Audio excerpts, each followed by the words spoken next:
Ballon d'Or জয়ের পর বেশ ভালোভাবেই সমালোচনার মুখে পড়েছেন স্প্যানিশ তারকা রদ্রি। ভিনিসিয়াস জুনিয়রকে নিয়ে মন্তব্য করে নেইমারের পরে এবার রাফিনহার কাছে নাস্তানাবুদ হয়েছেন এই ডিফেন্সিভ মিডফিল্ডার। ভিনিসিয়াসের পাশে দাঁড়িয়ে রদ্রিকে এক হাত নিলেন ব্রাজিলিয়ান তারকা রাফিনহা।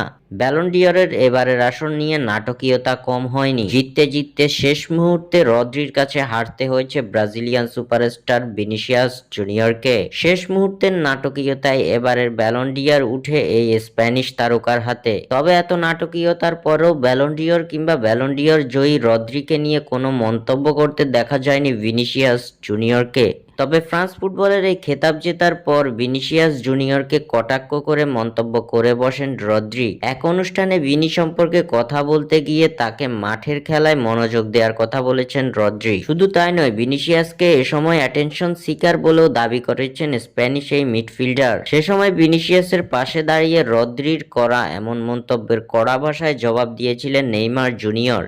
ইনস্টাগ্রামে এক পোস্টের কমেন্টে রদ্রিকে বাচাল বলে উল্লেখ করেন নেইমার। এবার ভিনিকে সাপোর্ট করে রদ্রিকে এক হাত নিলেন রাফিনহা। রাফিনহার দাবি রদ্রি প্রতিযোগিতার অযোগ্য লোক। নিজের ইনস্টাগ্রাম এক পোস্টে রাফিনহা বলেন, অন্যদের নিয়ে কথা বলে নিজেকে জাহির করতে চাওয়া এটা একজনের চূড়ান্ত অযোগ্যতার প্রমাণ করে। ভিনিসিয়াসকে নিয়ে বিদ্রূপ মন্তব্য করার কারণে নেইমারের পরে এবার রদ্রিকে এভাবেই রীতিমতো ধুয়ে দিলেন রাফিনহা। স্বাক্ষর থেকে সাদবিন ইসলাম।